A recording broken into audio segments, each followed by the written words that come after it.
Back in the 19th century lived a simple, God-fearing Jewish villager. His name was Chatzkel. Chatzkel was a disciple of the great holy Hasidic master Rabbi Yisrael of Rizhin. A wonderful, fine human being, blessed with many things, but money was not one of them. In the meantime, he had children he had to raise, a home he had to repair, clothes he had to buy, bread that he had to bring into the house, girls that he had to marry off, but he had no money for a dowry or anything else. And his wife tells him one day, Chatzkel, you have a rich, affluent uncle in Vienna. Go buy yourself, get yourself a fancy tie, an elegant suit, travel to Vienna and ask your uncle for financial help. Chatzkel really was not interested. He knew his uncle and he felt it just would not work.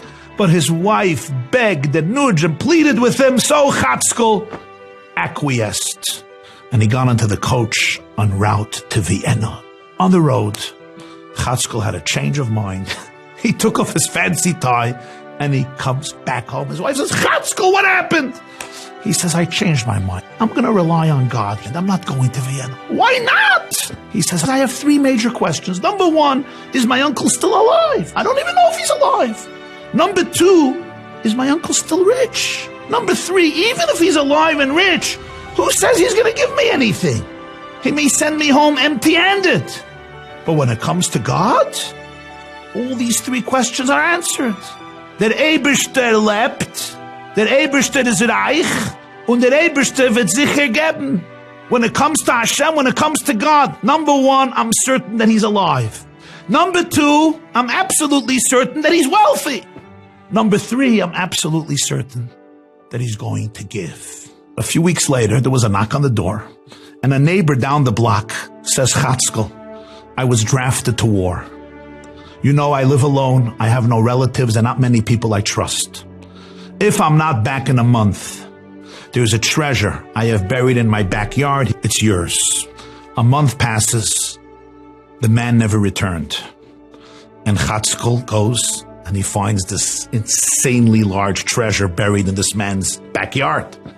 But Chatzkel was such an honest and God-fearing person. He felt that maybe he just does not have the right to take the treasure. Who knows? Maybe the man will come back after 2 months, after 6 months, after a year. He can't be certain that he was killed in war. Is this not theft? He's not sure what to do.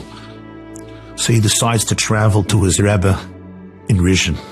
As Chatzkel enters into the chamber of the great master of Rizhin, known as the Heilige Rizhiner, the Holy Rizhiner, the Rebbe looks up at him.